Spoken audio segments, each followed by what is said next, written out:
à toutes et à tous et bienvenue dans cette nouvelle vidéo de Caro Tuto.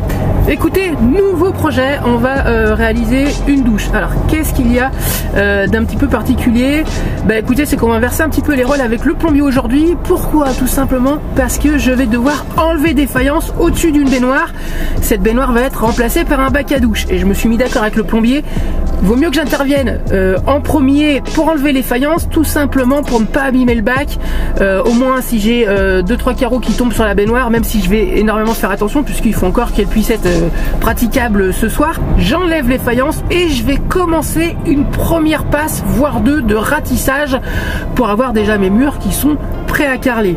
Donc là écoutez, tout est dans le camion, ça va être très simple, hein. Il n'y a pas énormément de métrés de ce que je me souviens. Enfin, je crois. Donc j'ai un piqueur, j'ai un ciseau, vous savez le ciseau c'est la petite mèche plate pour enlever les carreaux, j'ai un marteau et puis écoutez ça devrait bien se passer, il n'y a pas énormément de métrés comme je vous le disais, je devrais pas en avoir pour très longtemps. Ensuite écoutez je vais bien dépoussiérer mon mur, je vais passer les primaires qu'il faut, je vais ratisser d'une certaine manière aussi, parce qu'attention ce qu'il y a de particulier c'est que je vais pas pouvoir ratisser mon mur entièrement puisqu'il va encore avoir la baignoire, on va redescendre en dessous puisqu'il va y avoir un receveur. Et moi il faut pas que je fasse une bosse au milieu du mur, vous voyez juste là où s'arrête la baignoire, si je commence à ratisser et que j'accentue pas assez, que je plaque pas assez mon peigne sur le mur, je vais accentuer un léger galbe et ce sera pas bon pour mes faïences. Bon voilà dans la salle de bain, un petit tour. Ici vous voyez c'est des tout petits carreaux qui ont été posés au plotet à l'époque, ils posaient ça avec du mortier, ils faisaient une grosse boule de mortier et c'était plaqué contre les murs. Ça c'était posé sans joint et ça vous devez le savoir, c'est interdit de nos jours, on n'a pas le droit de coller les carreaux bord à bord. Et ça peut fissurer un petit peu dans les angles, donc ça faut vraiment se méfier. Donc là ici il y a pas mal d'épaisseur quand même, je vous laisse regarder, il y a quand même presque 2 cm.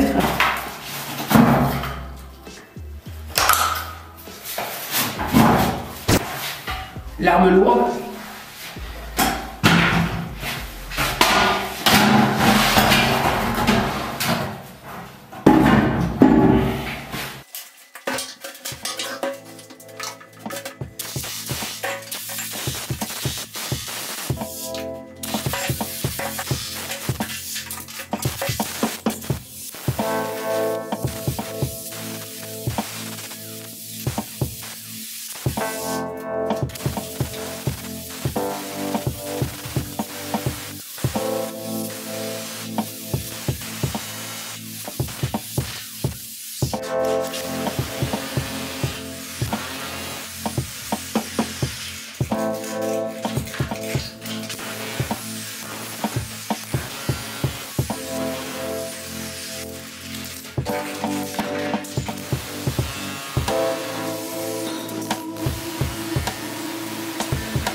Regardez, il y a le spectre du carreau encore là, juste le joint ici.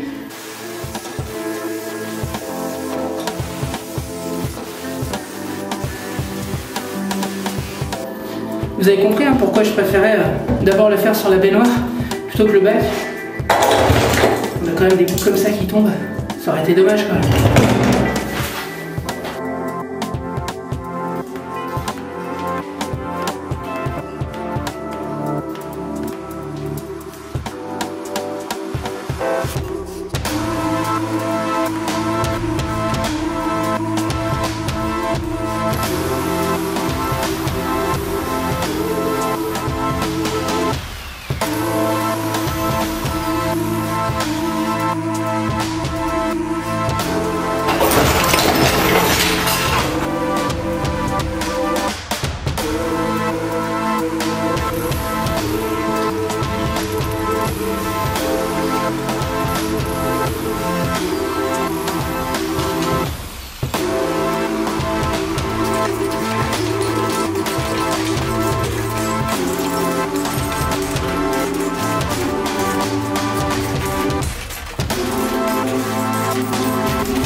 établi 3 gambates.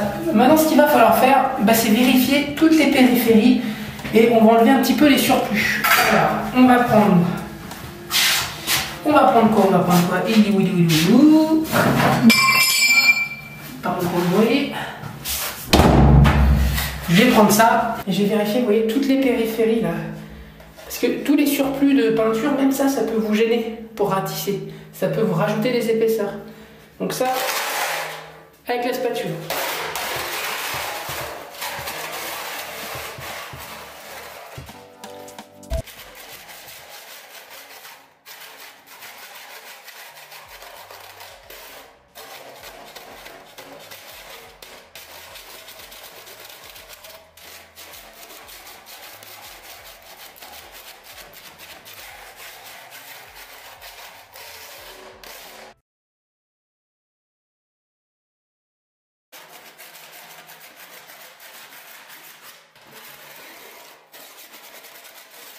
On va vérifier les angles.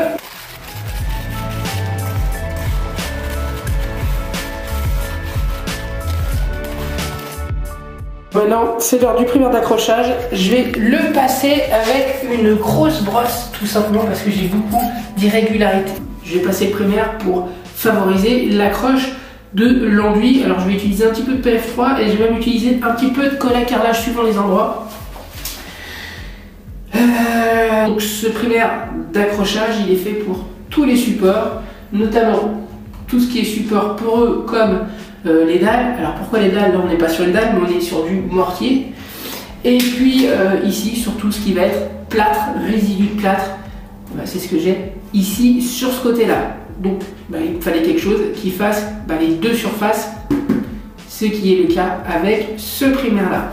Donc il est un peu accentué en couleur. Pourquoi les primaires ont des couleurs? Déjà c'est pour voir les points de passage. Lorsque vous passez, vous allez voir les zones qui sont faites et celles qui ne sont pas faites. Et puis aussi s'il y a des soucis dans le temps, on peut effectuer des carottages et faire des études chimiques pour voir si c'est bien les bons primaires qui ont été mis dans vos salles de bain ou sur vos sols. Bon, j'y vais, grosse brosse. Je vais vous montrer ma petite brosse, elle est là. Bougez pas, hein. Voilà.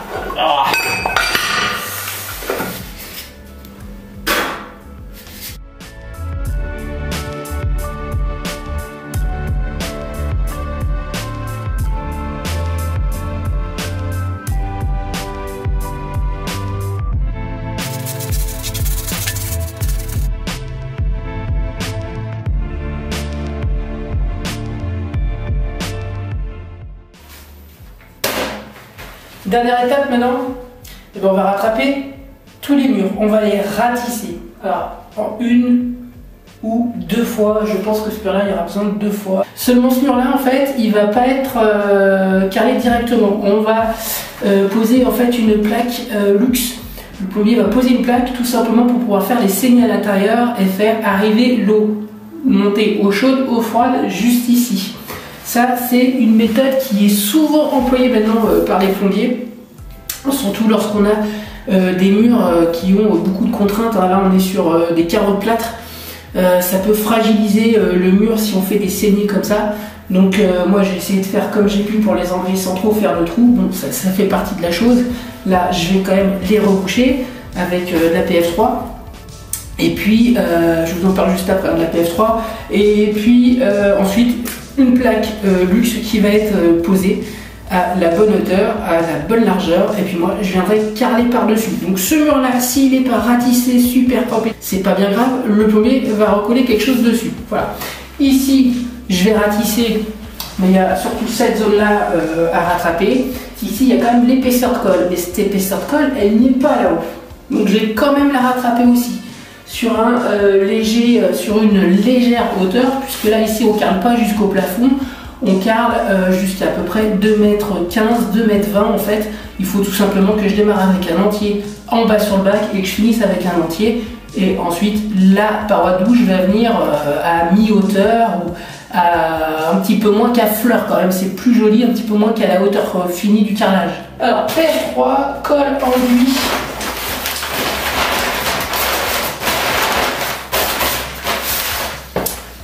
Fort pouvoir collant, faible retrait, glisse facile. En fait, c'est assez facile à travailler, je trouve. Moi, c'est vrai que j'adore travailler avec la PF3.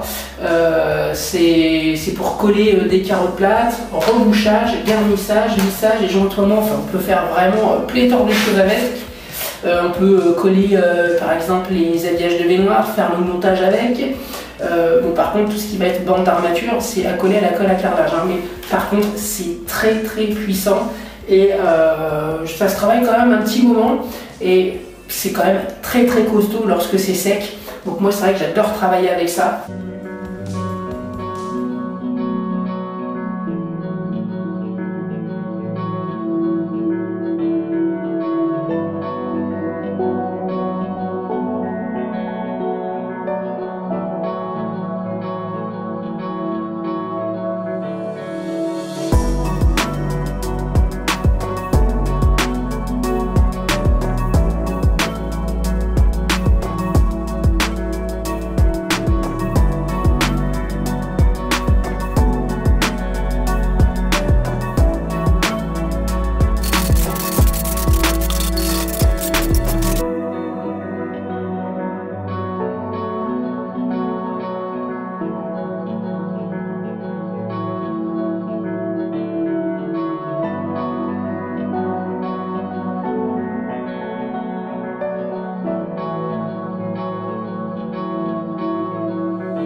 Alors si vous avez besoin d'informations, n'hésitez pas à jeter un petit coup d'œil sur le site de carotuto.fr. Le code promo carotuto sur iCarler, allez-y, foncez, il est toujours d'actualité jusque fin avril. Vous avez moins 10% sur l'ensemble de vos commandes.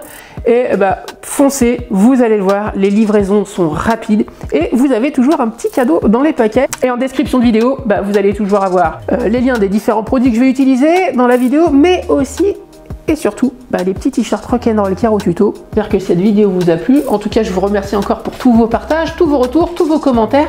Je vous dis à très vite pour de nouvelles vidéos. Et puis surtout, oui, prenez soin de vous.